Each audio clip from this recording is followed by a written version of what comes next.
Hello, I'm Sebastian. Welcome to Nine Nar Trees podcast. Today, I will summarize and review the book. George Washington Dealmaker-In-Chief by Cyrus A. Ansary reframes the first president as a practical builder of markets, institutions, and incentives, arguing that Washington helped ignite an entrepreneurial spirit that shaped the United States long after the Revolution. Rather than focusing only on battles and speeches, the book highlights Washington as a landowner, surveyor, investor, organizer, and nation builder who understood finance, trade routes, and the importance of credible public credit. Ansary connects Washington's private experiences in property management and commerce to his public decisions on governance, infrastructure, and economic policy. The narrative places Washington in the messy reality of a young country that needed functioning rules for contracts, banking, taxation, and interstate commerce to become more than a political experiment. By emphasizing deals, networks, and institution building, the book invites readers to see the founding era through the lens of economic development and opportunity creation. It aims to make early American history relevant to modern readers interested in entrepreneurship, leadership, and how durable economic systems are designed. I will give you key takeaways from this book. Firstly, Washington, the entrepreneur, lessons from land, risk, and opportunity.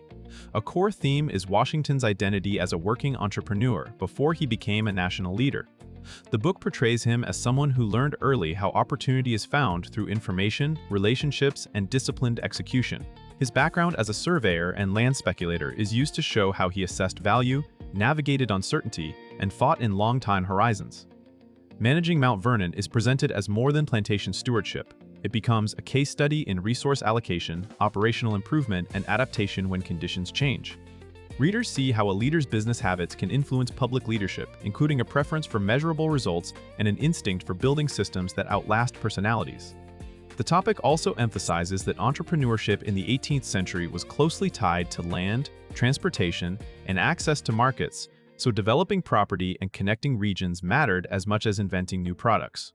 By focusing on Washington's practical engagement with enterprise, the book encourages readers to reconsider the founding period as one where economic ambition and national identity grew together, and where personal credibility and follow-through were strategic assets. Secondly, building trust in a new nation, credit, reputation, and the rule of law. Another important topic is the role of trust and credible commitments in turning a revolutionary victory into a functioning economy. The book argues that Washington understood how fragile confidence was in the early republic and how much commerce depends on predictable rules. Attention is given to the importance of honoring obligations, stabilizing public finance, and creating conditions where lenders, merchants, and ordinary citizens believe that contracts will be enforced fairly. Washington's leadership is framed as a stabilizing force that helped make national promises believable, which in turn lowered the perceived risk of doing business.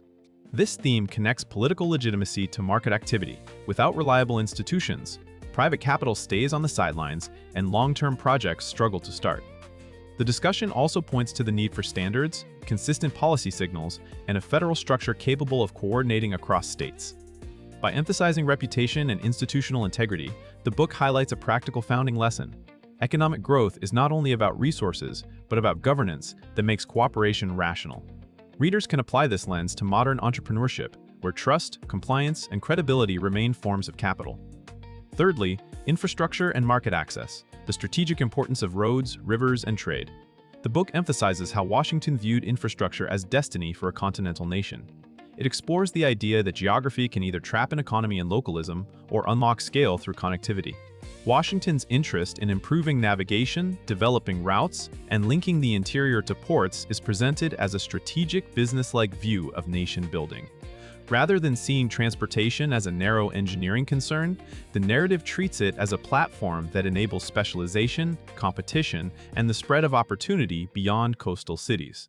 This topic highlights why early American leaders cared about canals, roads, and river access. Lowering transport costs changes what farmers can sell, what merchants can stock, and where new towns can thrive. It also shapes national unity by weaving regions into shared commercial interests. The book uses this infrastructure lens to show Washington's long-range thinking about economic independence and resilience, including the ability to trade efficiently and avoid dependence on a single external channel. For readers, the takeaway is that entrepreneurship is often constrained or empowered by systems outside the founder's control, and that leaders who invest in enabling infrastructure can multiply private initiative across an entire economy. Fourthly, Institutions that unleash enterprise, governance designed for growth. A central argument is that the United States needed more than inspiration to become entrepreneurial. It needed structures that reward productive risk-taking. The book discusses how Washington's era grappled with balancing liberty and order, and how stable governance can create a predictable environment for investment. This topic looks at the broader architecture of a national market, including federal capacity, coordination among states, and policies that support commerce.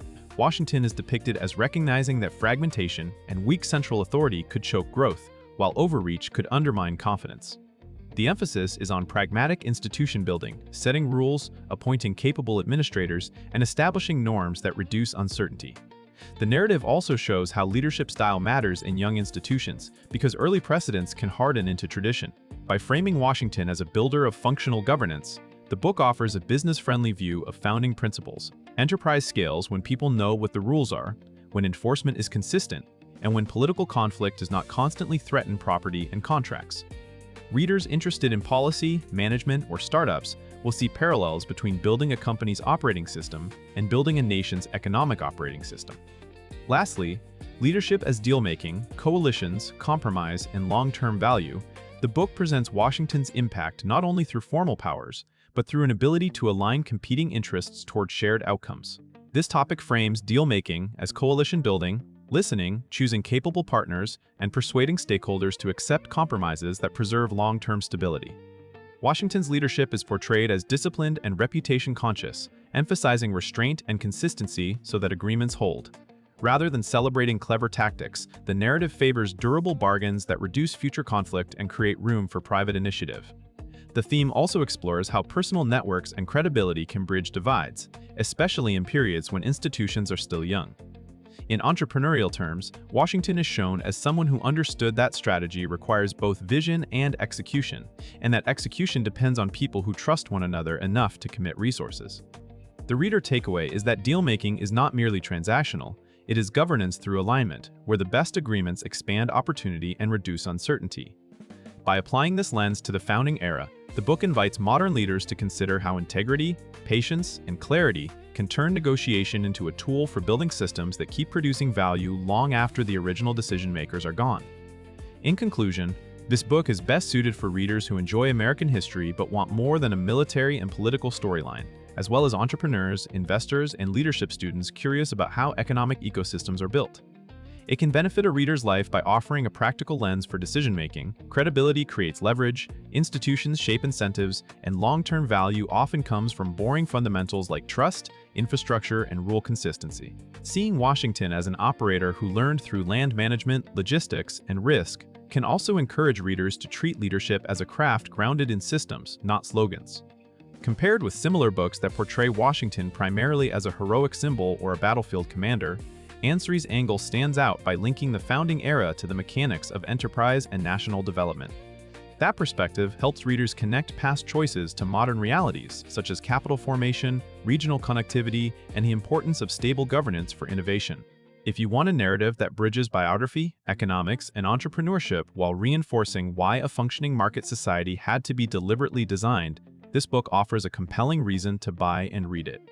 If you would like to support Cyrus A. Ansary, you can buy the book through the Amazon link I've provided in the podcast description. After reading the book, please let me know what you think and share your thoughts. See you around.